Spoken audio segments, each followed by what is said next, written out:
نحمدہ و نصلی علی رسولہ الکریم اما بعد۔ سعودیہ کے شہر ریاض سے ہمارے ایک دوست بشارت عباسی سوال کرتے ہیں کہ جی ہم نے ایک نام کے بارے میں پوچھنا تھا کہ یہ نام سین کے ساتھ ہے، سا کے ساتھ ہے یا صاد کے ساتھ ہے۔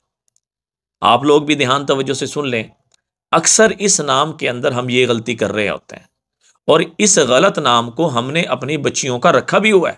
وہ کیا؟ رمیسہ، سین کے ساتھ۔ سین کے ساتھ یہ نام رکھنا غلط ہے۔ کیوں؟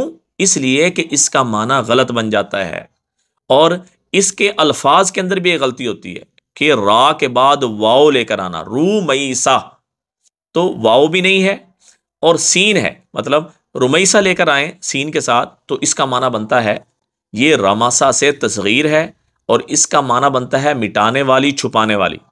معنی غلط ہونے کی وجہ سے اور کوئی اس کے ساتھ نسبت بھی نہیں ہے، تو اس وجہ سے یہ نام بالکل بے بنیاد اور غلط ہے۔ اس نام سے بچ جائیں، اگر ہے تو تبدیل کر لیں۔ دوسرے دو احتمال رہ گئے۔ پہلا احتمال، سا کے ساتھ اس نام کو رکھنا، رومیسہ، مطلب را کے بعد واؤ لے کر آئیں، واؤ کے ساتھ سا آخر میں اور پھر ہا، رومیسہ، تو یہ کسی صحابیہ کا نام نہیں ہے۔ واؤ کو ہٹا دیں، رومیسہ یعنی سا لے کر آئیں، پھر یہ ایک صحابیہ کا نام بنتا ہے، اور اس کا معنی بھی بہترین، شاندار ہے، درست بات کہنے والی، بہترین عمدہ بات بتلانے والی۔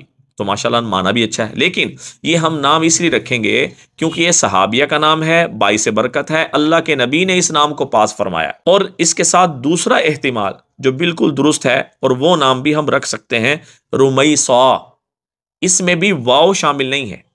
رمیسہ، را کے بعد میم، پھر یہ، پھر صاد، پھر الف، پھر حمزہ، رمیسہ، تو یہ نام بھی ہم رکھ سکتے ہیں۔ کیوں؟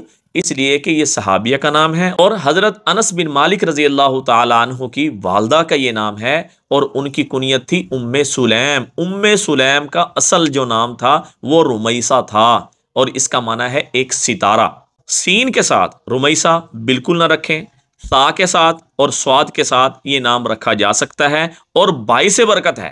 سا کے ساتھ اور صاد کے ساتھ دونوں طرح یہ صحابیہ کا نام بنتا ہے۔ دعا میں یاد رکھیں، صدقہ جاری سمجھ کے شیئر کریں۔ السلام علیکم ورحمۃ اللہ وبرکاتہ۔